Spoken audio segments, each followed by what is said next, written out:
Good evening, children. Welcome to the African Bedtime Stories with me, Aunt Sally. Well, you will recall our story about adorable Amina.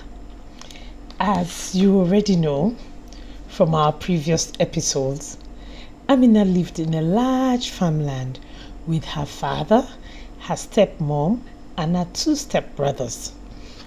Going forward, she had planned to participate in the school essay competition of 2,000 words and the topic being Green Nigeria. And anyone that won that scholarship, that competition, will be given a full scholarship to secondary school. I was very excited. She had talked to her father about it and she had prepared herself to write it.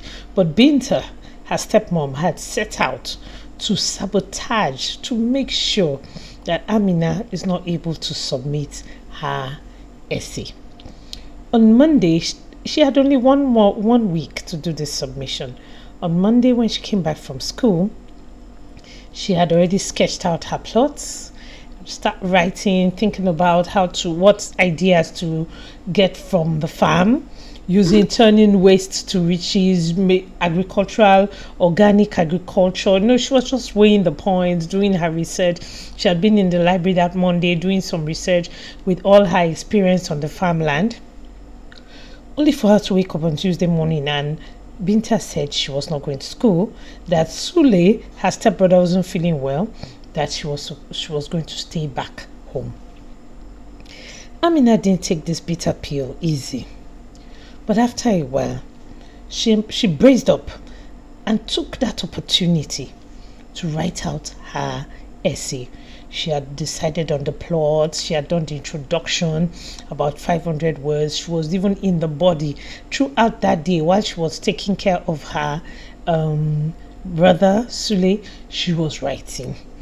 When Binta came back from the market at about 12, she asked her if she could go to school. And Binta said, no. It's already too late. You go tomorrow. So after quickly doing her chores, she went back into writing. And before the end of the day, can you believe Binta had written almost 1,000 words?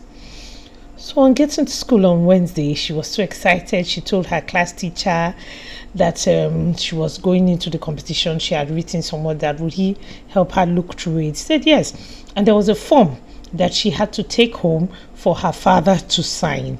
That would be the completion of the registration for her participation in the essay competition. Okay, so on Wednesday, but before leaving the school, her teacher had told her to make a copy, to go to their bookshop and make a copy of the form, so that when the father signs one, the other form will be for the school record.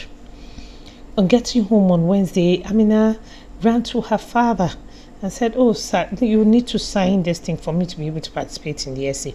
He said, "Keep it on my table in the room." He said, "Yes, sir." The next morning, which was Thursday, this submission must be done on Friday. The next morning, which was Thursday, Amina's routine. By the time she finished feeding all the livestock, sweeping the house, washing the place, tidying up the house, this day she wasn't feeling too exhausted because she had something to do. She had a drive. She had a goal to meet. Amina's so ambitious. There's something about Amina that we should all take note of.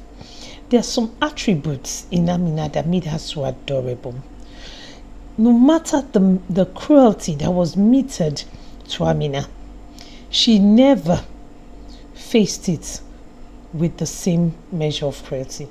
She chose to be kind. She chose to be respectful.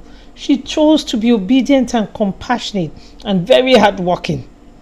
So these are the attributes in Amina that made her adorable.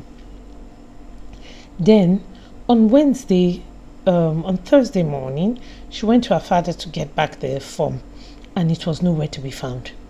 The father said, no, I signed it and I left it on the table. Did you pick it? He said, no. Said, Binta, did you see the form? He said, no. Well, we all know what happened to that form. Binta had taken the form and hidden it just to ensure that Amina is not able to participate in the essay competition. But little did she know that Amina had a copy, as her class teacher had told her. So she gave her father a copy. Okay, sir, please sign this one. I'll take it to my class teacher and we'll know what to do. Wow. When Amina saw the second form, she was surprised. See how God saved. When Binta saw the second form, she was surprised.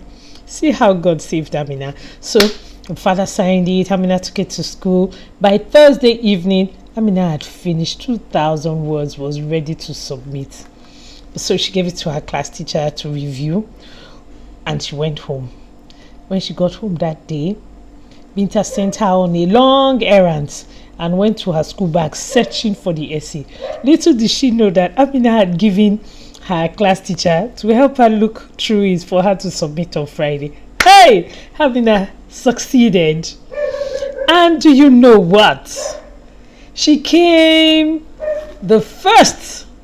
She had the best essay in the primary school category. And what happened? She did get the scholarship. Adorable Amina has escaped from cruelty, from hard labor. And this is the story of adorable Amina. There's so much to learn about this story. So we're going to talk about it the next session when we meet again. Thank you for your time. Please go back and look at our other stories in our YouTube channel. We have Emeka and the Gifts. We have Aduke and the Echoing Stream. Thank you. Good night.